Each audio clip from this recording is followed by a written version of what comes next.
So I went to the Unitarian Church this Sunday. I'm a member of the Unitarian Church where I live in Northampton, Massachusetts, and it's a wonderful community there, vibrant community. And so I thought I would touch base with the UU Church here in Santa Fe. And they were giving a talk at 8:30 in the morning, which I thought demanded a great deal of zealousness on our parts, but some of us turned up for it. And the talk was titled, well, something about morality. I can't remember now. But it was absolutely fascinating. The woman who gave the talk was a Methodist pastoral minister. She was actually switching to the UU. And she gave this talk. And what she said is that morality was something, and the sense of conscience was something that was dependent on the quality of the caregiving that was given to a young child. And she said that what happens is that when there's a lot of love and presence with a young child, that young child introjects it, takes it in. And the strength that comes from that taking in of love and presence enables the child to hold ambivalence or to hold difficult experiences. But that when a child doesn't have this kind of ongoing presence and love, when the child's boundaries are violated, or if there's a lot of anger or violence, then what happens is that the child splits into good and evil, good and bad. That there isn't the capacity to hold the challenges or the difficulties of life without splitting into good and bad. And so she then talked about different kinds of religions and the morality underneath them, and how, for example, fundamentalist religion is really based on a split of good and evil. And this isn't about, when we think about differences in religions, about someone being bad because they're splitting, but really it's a reflection of what's happened in the child's life and the kinds of ways the mind subsequently works. And I thought that was really interesting to me, because in a way it seemed very close to what the Buddha is teaching, because he said one of the deepest freedoms we can come to is our capacity to hold what's difficult without splitting. That in fact, he said that the first noble truth is our capacity to hold sickness and death, being with people we don't like, not being with people that we do like, and he said that particularly, to hold that without suffering. So in a way, he was talking about the same thing. And it just is another way, really, to look at the profound healing that love and presence can give us. Because his solution, as well as this woman who I guess was in the psychotherapeutic field, solution was the same. It was about presence and love.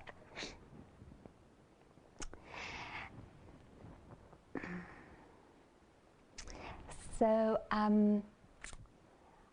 in thinking about this, I'm reminded, it's so humbling, I'm reminded of when I first fell in love. When I first fell in love, I was actually the resident teacher at Insight Meditation Society. So in my last relationship, so I was steeped as much as I was in the Dharma, and I met my partner.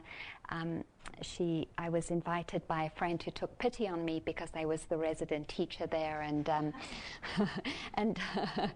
I was the only lesbian in this large community, and so she thought, I didn't know her, but she thought, I'll invite Arena to my birthday party. I felt so appreciative that she did. So we went to Mount Monadnock for the weekend, and that's where I met Shah. And after a number of months, I remember sitting in my room and thinking, do you know, I cannot think of one bad quality that Shah has. She just seemed perfect. Everything about her seemed beautiful and wonderful. And I knew then that was the nature of desire. That the nature of desire, when we are in a relationship of desiring someone or something, we only see the beautiful qualities of them. Well, this probably sounds familiar, but after our first big fight, I was like, what did I see in this woman? I can't believe that I'm with her. She is so judgmental, blah, blah, blah. So then, of course, I was in aversion, which is all I could see was what was wrong. And that is such a beautiful example of splitting. And that when we first fall in love and when we first have our big fight, that's a very clear example of splitting that actually happens in our lives all the time. The way the Buddha describes the splitting is in the dynamic of desire and aversion. He says that when we're in desire or aversion, we're not seeing the whole truth. This woman, talked about it as we weren't capable of holding all of life and its ambivalence. The Buddha says it too. He's so magnificent as a teacher because he could then look in the mind and say, well, what is going on that's creating the splitting? And he said, it's desire and aversion. And that this deep this capacity to live in life without suffering, to live it in wholeness, comes when we stop believing the desire and the aversion. So then, and I know that all of us do this because we have to in our relationships as we bump up with each other. When we find ourselves facing a difficulty, we have to stretch past that natural response of just seeing what's all bad. And so Shah and I, like many of you, struggled to find a way through that initial despair of thinking, my God, can I do it with this person? She just seems like totally the wrong person for me. In fact, I was just talking with a dear friend the other day, and he said, I don't know, this new partner of mine, it might be that he's totally wrong for me. You know, everything is so different. So we have that invitation to stretch beyond that initial reaction.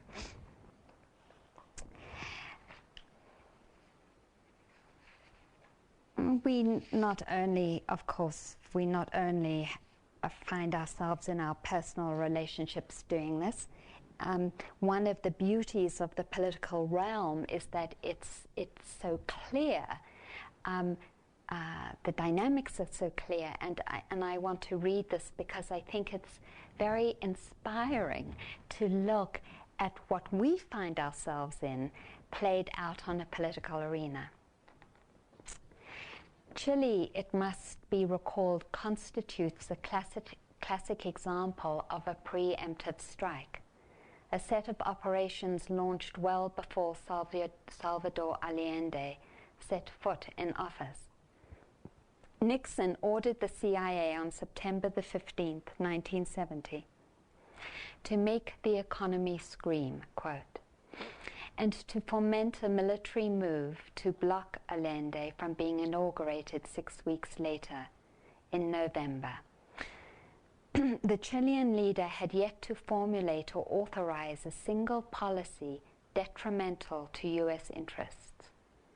What happens over the next 6 to 10 months will have ramifications far beyond the US-Chilean relations Kissinger predicted in a dire warning to Nixon only 48 hours after Allende actually took office. It will have an effect on what happens in the rest of LA, the developing world, our future position in hemisphere, on larger world picture, even affect our own conception of what our role in the world is.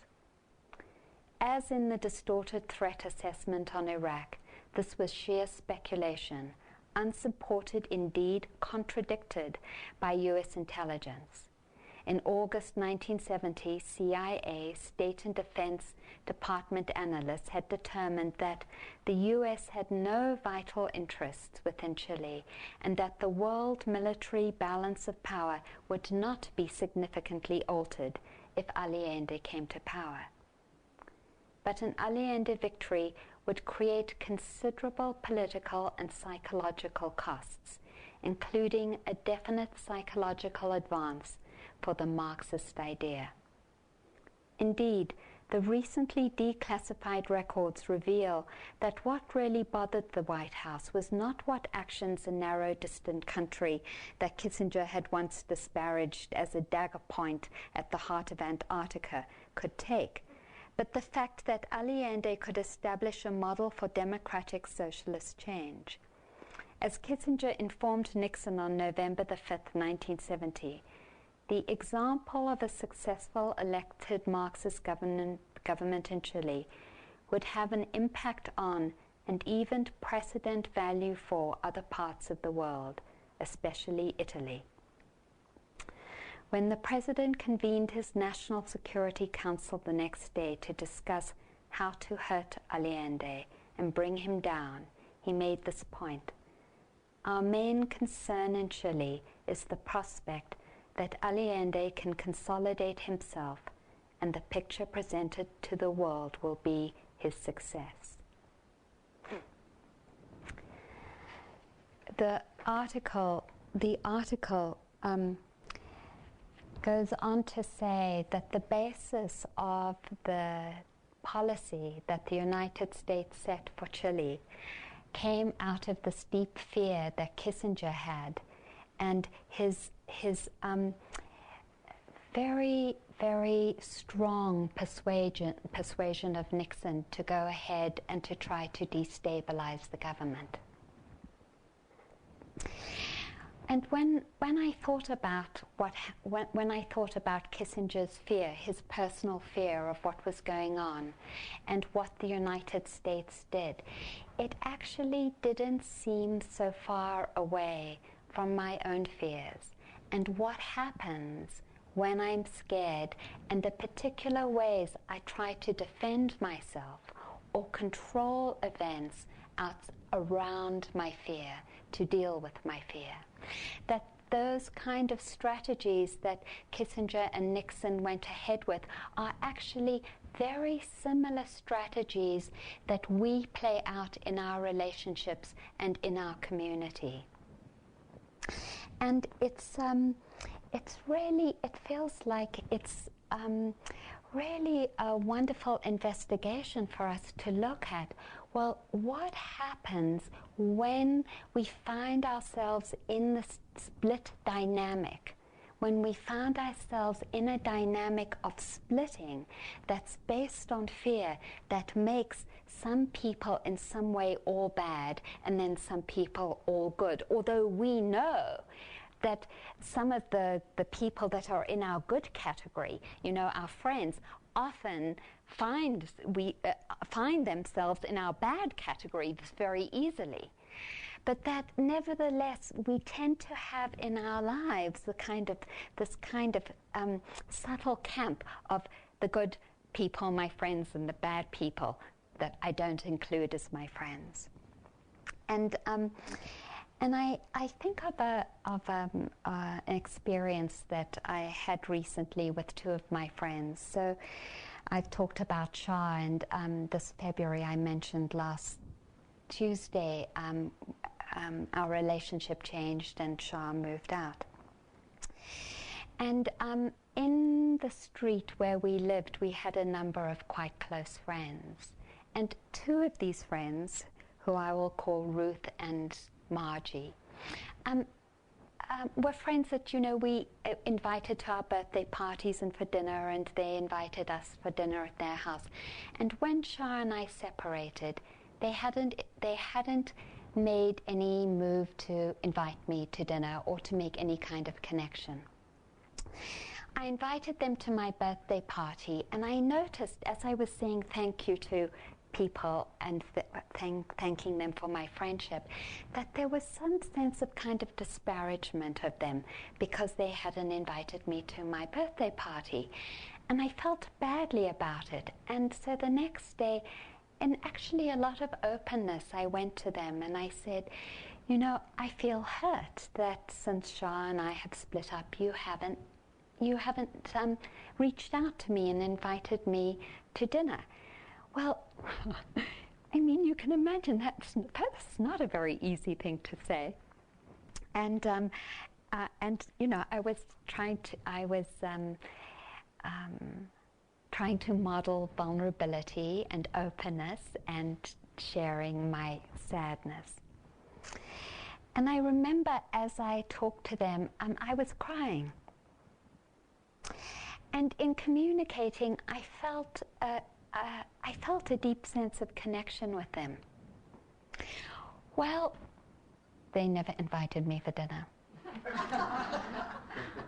The months went by, and I was hanging out with some of the other friends on the street, and I realized that inside of myself, I had placed these two people. I mean, I'm not going to say to you, honestly, they were in my enemy camp, but there was some place where I had sort of shifted them right onto the outskirts. And so I decided in looking at what was going on, to just really sit with, what is it? What is happening here that I have relegated these two people who I considered good friends onto the outskirts of the camp of friendship, if not into the camp of the enemy?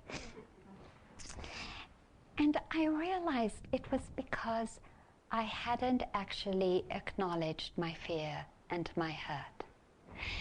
That I had been really scared when Shah and I split up, that because many of our friends were couple friends, that in the splitting I would be left without friends. And that fear and the hurt that this particular couple hadn't actually sustained our friendship, I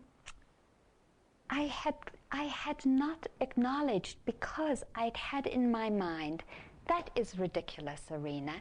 That is ridiculous that after all these months you should still feel hurt. It's not like you don't have other friends. I have plenty of friends. It's not like I don't have a busy social life. I have a busy social life. So I saw that I had all these concepts inside of myself which didn't allow myself to actually feel the sadness and the fear. And that when I did, when I could really say, honey, it's totally fine that you're feeling hurt. Not only is it fine, I actually want to be present for myself in this hurt and this sadness. I want to honor it and to allow it to be there as long as it naturally needs to be there.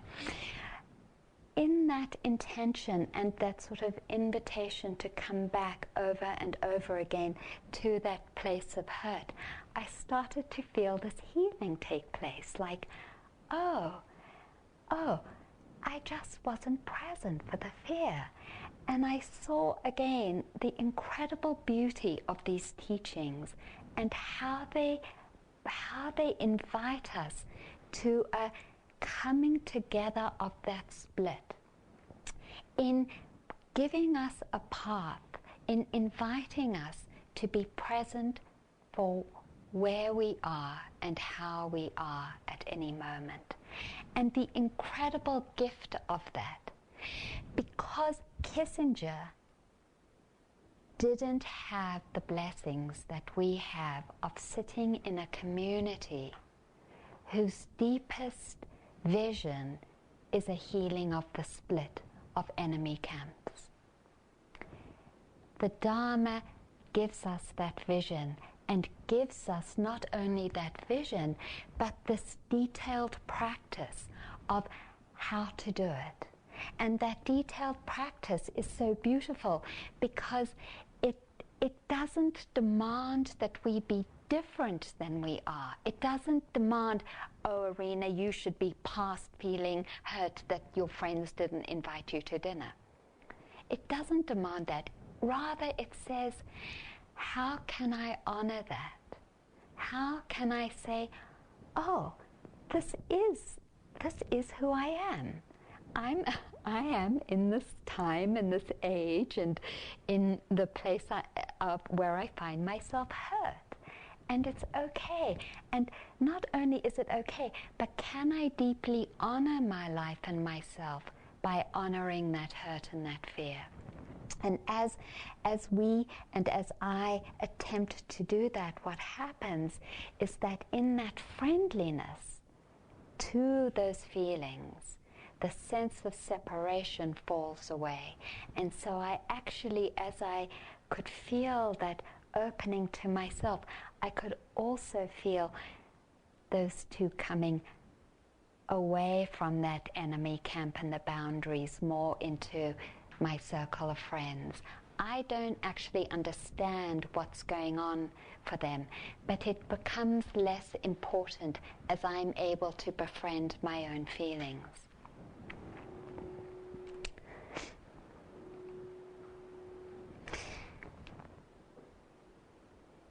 What that means, this vision of friendship and healing, is that we're allowing not only our own emotional imperfections, but we're actually allowing others to be where they are as well, and to be in our camp of friendship. The reality of the first law, the first noble truth, is that it is unsatisfactory. It is unsatisfactory. We know that already in our relationships. We know that in our bodies. We know that all around us, that it is deeply unsatisfactory. That doesn't mean there isn't profound joy and blessings in our life. There is. What it does mean is that with the profound blessings and joys in our life, there are also the places of failure and weakness.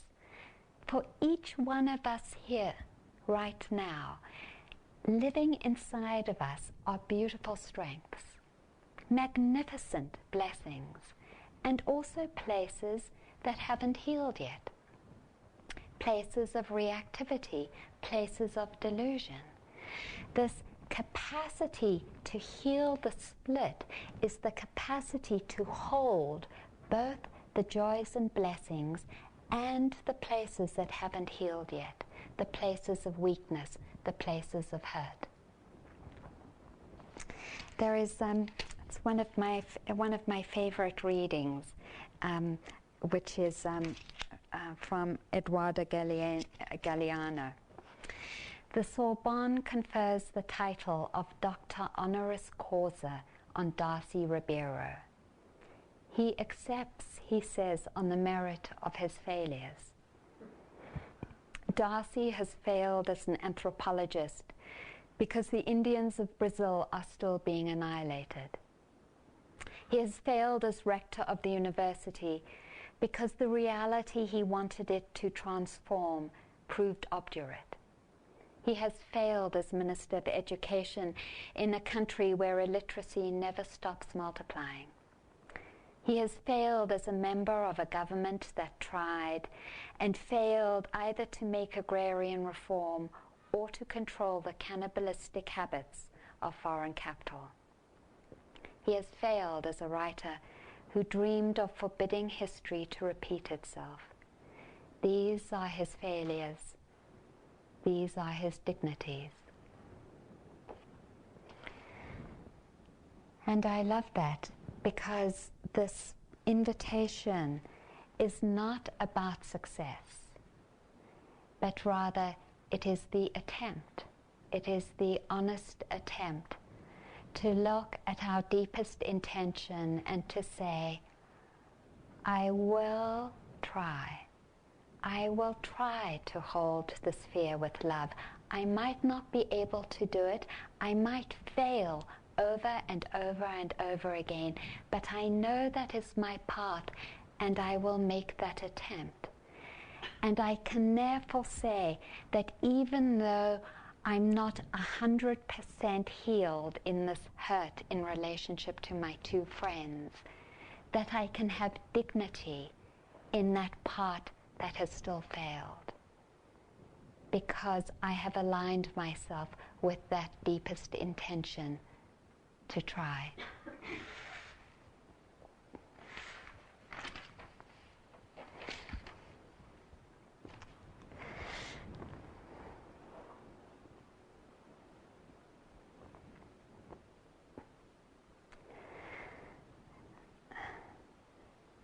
I also had the great blessing to go and receive the teachings of Kendro Rinpoche. The Shambhala Center invited her down from Colorado. And she too spent quite a lot of time, in fact all her time, talking about community. She talked about it particularly from the perspective of the practice of the Bodhisattva vow. And she said something that really struck me in relationship to this opening of our heart. She said, you know, so this is their tradition, we spend all these hours practicing, and in their tradition, prostrations and mantras, thousands and thousands of hours, we could say we spend all these hours with our breath, with our bodies, with the four foundations of mindfulness. And she says, we think that's the practice, but if someone from our Sangha comes and tells us what they think about us, we think that isn't the practice. She said, maybe we should check up on our motivation and see how much we really want freedom, how much we really want to be liberated from the constrictions of gain and loss. And she talked a lot about gain and loss, how much of the time how we make our decisions has to do with what we think we will gain and how much we try to avoid what we think we will lose. And she talked about our speech and the sorts of little deceptions that we sometimes not only tell each other but ourselves because we want to gain something, you know, or we want to avoid losing something. And she said, maybe it's time we challenge this deep thrust towards gain and loss, this deep defensiveness and protectiveness, and really reconnected with what our motivation is in this life. Is our motivation to free ourselves? Is that what we most want? And if it is, can we allow that inspiration to serve us in our openness to hearing what we have to say to each other?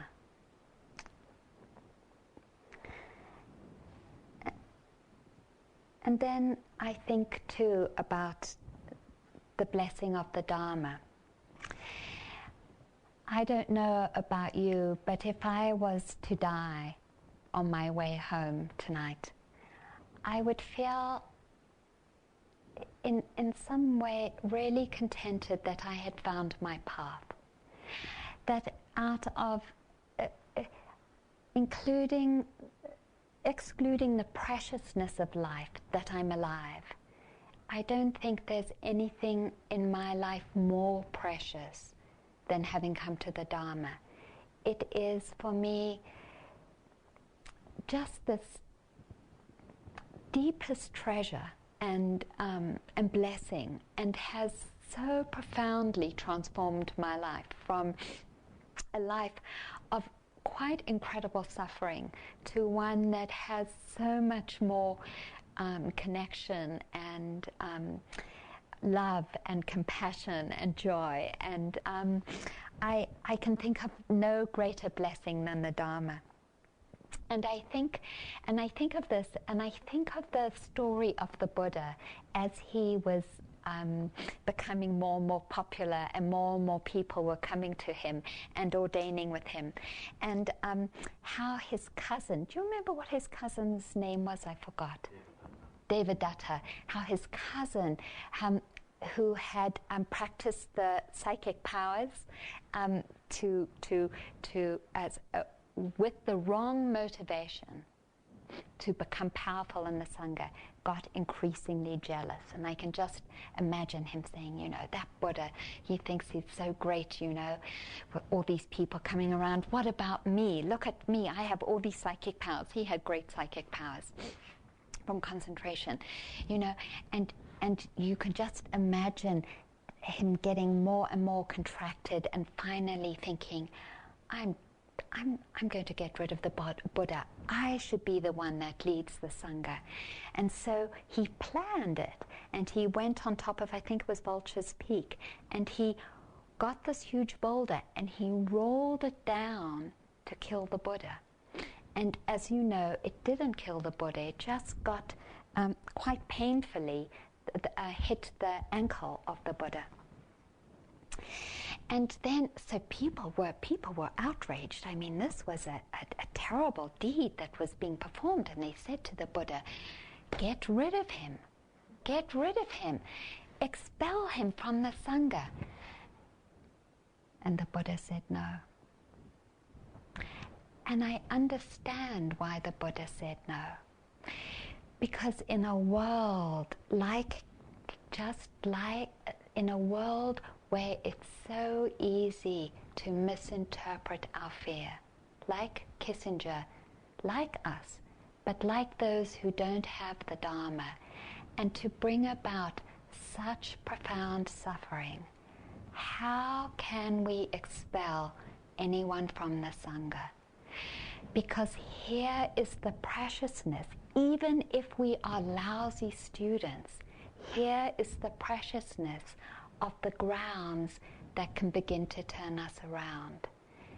Is there anything more precious than having access to these teachings?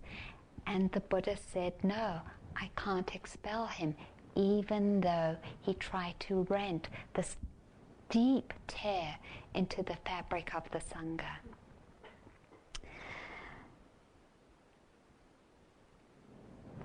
So Khandro Rinpoche ended her talk by saying, think for thousands of lifetimes the incredible effort it has taken each one of us to come to the Dharma, that effort to cultivate the wisdom and the love enough that we can hear the calling of the Dharma and know that it's true, and say, wow, that feels like that might be healing for me. That feels true. I want to go and hear some more. Oh, I want to practice. Yeah, that feels transforming and liberating to me. She said, think of the many, many lifetimes of practice, and think of the profundity of our actions in relationship to someone who wants to come to the Dharma, and whether we support the striking of a match to light the flame of the Dharma in the conditions of that person's life, or if we're doing something that is actually turning that person away from the Sangha and from the Dharma. And she said, think about it.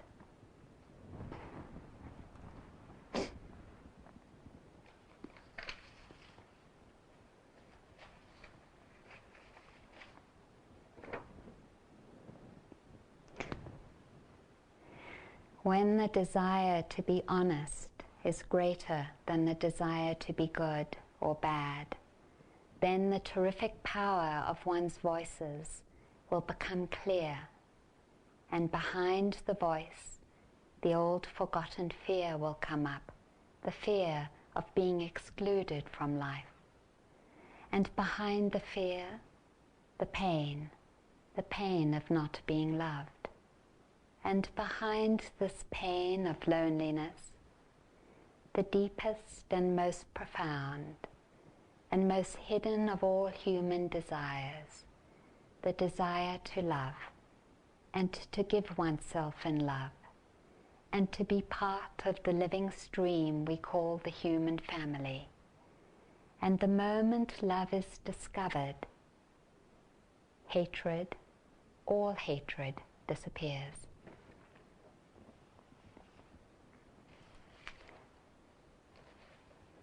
So let's take a moment and sit together.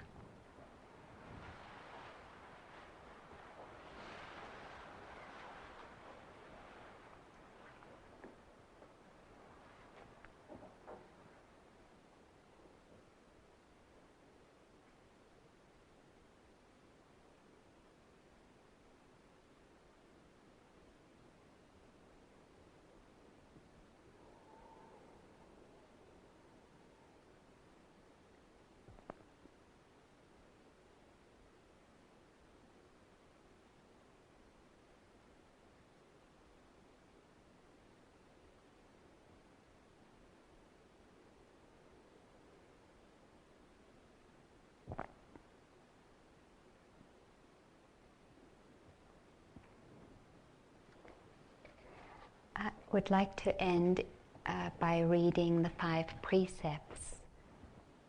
If you feel moved to join me, please do in silence. Aware of the violence in the world and the power of non-violent resistance, I stand in the presence of the ancestors, the earth, and future generations, and vow to cultivate the compassion that seeks to protect each living being. Aware of the poverty and greed in the world, and of the intrinsic abundance of the earth, I stand in the presence of the ancestors, the earth, and future generations, and vow to cultivate the simplicity, gratitude, and generosity that has no limits. Aware of the abuse and lovelessness in the world, and of the healing that is made possible when we open to love, I stand in the presence of the ancestors, the earth, and future generations, and vow to cultivate respect for the beauty and erotic power of our bodies. Aware of the falsehood and deception in the world, and of the power of living and speaking the truth, I stand in the presence of the ancestors, the earth, and future generations, and vow to cultivate the ability to listen, and clarity and integrity in all I communicate by my words and actions. Aware of the contamination of the world and of my responsibility for life as it manifests through me, I stand in the presence of the ancestors, the earth, and future generations, and vow to cultivate discernment and care in what I take into my body and mind.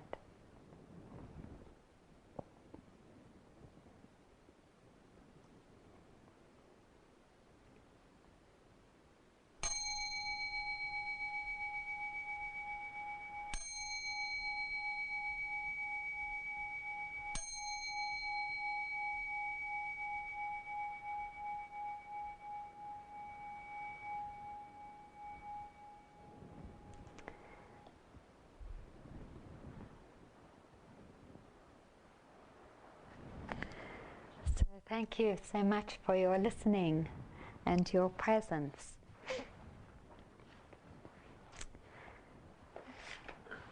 Any responses or questions?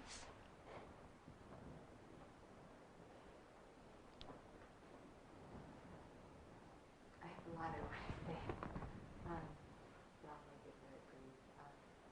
when you were describing the splitting dynamic, I thought of our country and how it really is based on exactly that, and how difficult that is, because that reflects back into the family. And it's almost like the mother and the child. I only hope that the Dharma can be powerful enough to heal country.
So, I don't know if it's to the, are you contemplating? Are you contemplating what's going on?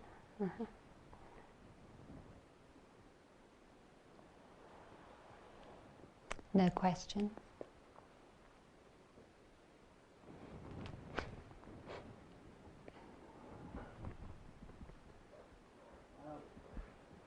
I was thinking that it seems most people sublimate this split that they have and sublimate the aversion and attraction to things. And somehow the Buddha was very aware of this split, and it occurred to me that possibly the Buddha was actually a pretty hurt individual. Could you say more about sublimating a little bit? What you mean by it? I think it's a process where people just repress the aversion and attraction.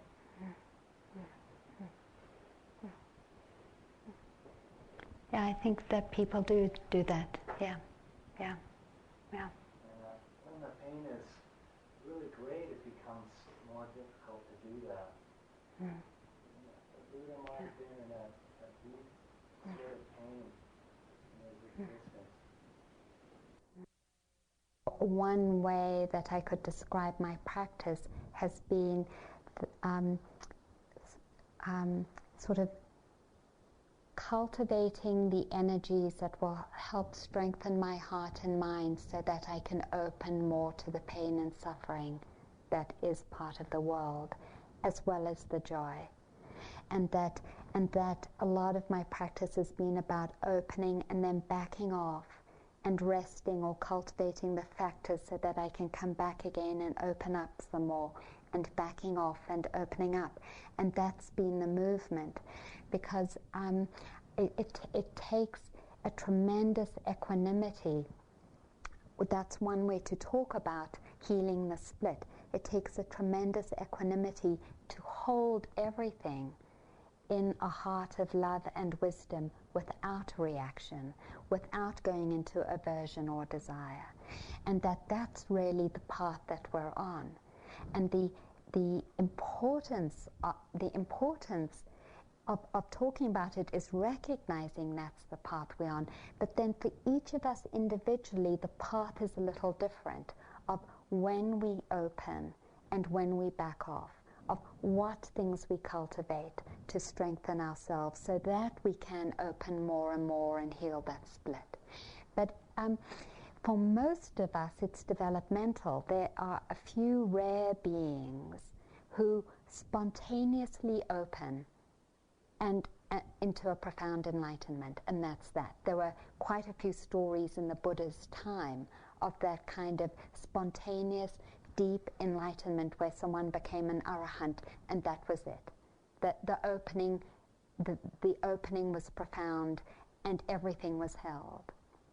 But for most of us, that's not true. It's a developmental path, and so so we each find our own limit in how much we can open to before the mind becomes heavy and despairing and caught or frustrated, and then we back off and nurture the qualities that sustain us and strengthen us so that we can open up again. So so this is a very long response to what you're saying about the Buddha. It felt like one of the things that was so incredible about the Buddha is that he'd worked for so many lifetimes that in the lifetime in his lifetime, he had the strength to do the final and very big opening. His mind, that he had that strength from many years of lifetimes of previous practice to do that final opening. And yes, I think he felt deeply the pain of and he said, what is my life about? Is it just about this sickness, age, and death? Is that what I have to look forward to? And feeling deeply the pain of that, or is there something more? And feeling this deep calling to say, I want to see if there's anything more than that. And that was his search. And yes, I think it was an acknowledgement of that deep suffering that comes from not opening. Yeah.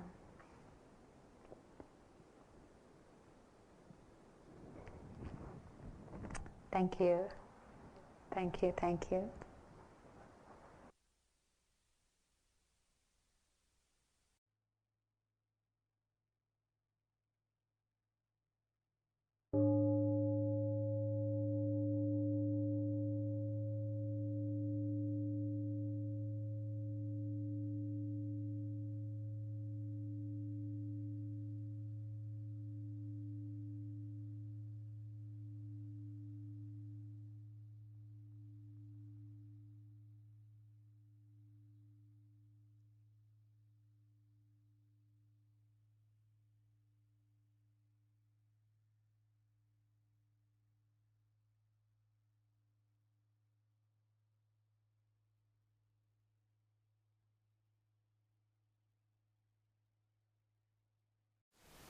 Thank you for listening.